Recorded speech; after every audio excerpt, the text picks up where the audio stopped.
নমস্কার, আমি ডায়েটিশিয়ান সুস্মিতা। আজকে আপনাদের সাথে একটি রেসিপি শেয়ার করব, সেটি হলো আইসক্রিম। গরমকাল, তাই স্বাভাবিকভাবেই সবারই আইসক্রিম খাওয়ার একটা ক্রেভিং থাকে, স্পেশালি বাচ্চাদের মধ্যে।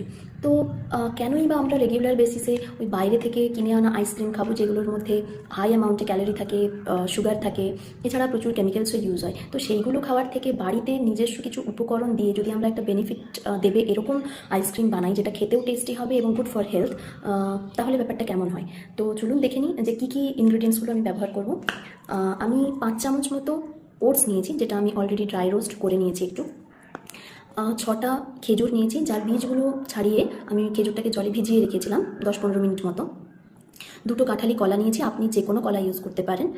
আমার বাড়িতে কাঁঠালি কলাই ছিল, তাই আমি ওটাই ইউজ করলাম।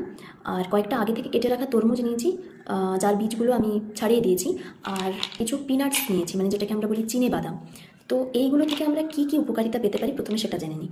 এই যে ওটস, এই ওটসের মধ্যে একটা ভালো কার্বোহাইড্রেট সোর্স এটা, প্লাস এর মধ্যে ফাইবার আছে, সেহেতু খেলে এটা একটা পেটটাকে ভরা ভরা রাখে, সেহেতু এটা যারা ওয়েট ম্যানেজ করতে চাইছেন তাদের জন্য ভালো। খেজুরের মধ্যে প্রচুর পরিমাণে পটাশিয়াম রয়েছে। এছাড়া কলা বা তরমুজ, যেটা আমি ইউজ করেছি, এতেও প্রচুর পরিমাণে পটাশিয়াম রয়েছে। পটাশিয়াম মানে কার্ডিয়াক হেলথ ভালো রাখে, আমাদের যে মাসেল ক্র্যাম্পসগুলো হয় সেগুলোকে ভালো রাখে, সেহেতু এগুলো প্রি বা পোস্ট ওয়ার্কআউটে যদি কেউ ইউজ করতে চান স্মুদি হিসেবে, তারাও ইউজ করতে পারেন। মাসেল রিল্যাক্সেশনের জন্য ভালো একটা ইনগ্রেডিয়েন্ট এটা, এগুলো।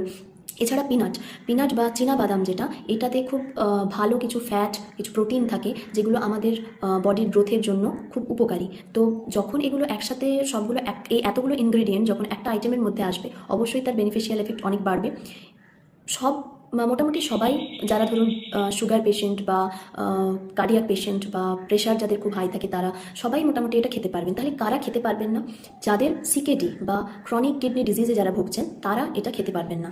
তার কারণ কি না, আমি এই আইসক্রিমটার মধ্যে খেজুর, কলা বা তরমুজ যেটা ইউজ করেছি, প্রত্যেকটি পটাশিয়াম কন্টেন্ট খুব হাই, এবং যাদের কিডনি পেশেন্ট যারা, তারা জানেন যে তাদের পটাশিয়ামের একটা রেস্ট্রিকশন থাকে, পটাশিয়ামটাকে অ্যাভয়েড করতে বলা হয়। তো সেই কারণে এই ইনগ্রিডিয়েন্টগুলো থাকার জন্য তারা এটা ইউজ করতে পারবেন না। তাছাড়াও ওয়াটারমেলন অর্থাৎ তরমুজ ইউজ করার অর্থ হলো এতে ওয়াটার কন্টেন্ট অনেক বেশি থাকে, আর কিডনি পেশেন্ট স্পেসিফিক্যালি যারা স্টেজ 4 বা 5-এর বিলং করছেন, তাদের একটা ওয়াটারের খুব বেশি রেস্ট্রিকশন থাকে, তাই তারা এটা ইউজ করতে পারবেন না। তো এই যে 5টা ইনগ্রিডিয়েন্ট আমি নিয়েছি, এইগুলোকে আমি প্রথমে গ্রাইন্ড করে নেবো, তারপরে একটি কাঁচের বোলের মধ্যে ওভারনাইট ফ্রিজিং করে দেবো। তাহলেই আপনাদের জন্য একটি হেলদি এবং টেস্টি আইসক্রিম রেসিপি তৈরি হয়ে যাবে। অবশ্যই এটি নিজেদের বাড়িতে ট্রাই করুন, এবং বাচ্চা থেকে বড় সবাই খেতে পারবেন। গরমকাল, তাই প্রত্যেক দিনই খেতে পারেন, কোনো সমস্যা নেই। অবশ্যই খান, এবং কেমন লাগলো রেসিপিটি সেটা জানাবেন। আর কারা কারা ট্রাই করছেন অবশ্যই জানাবেন।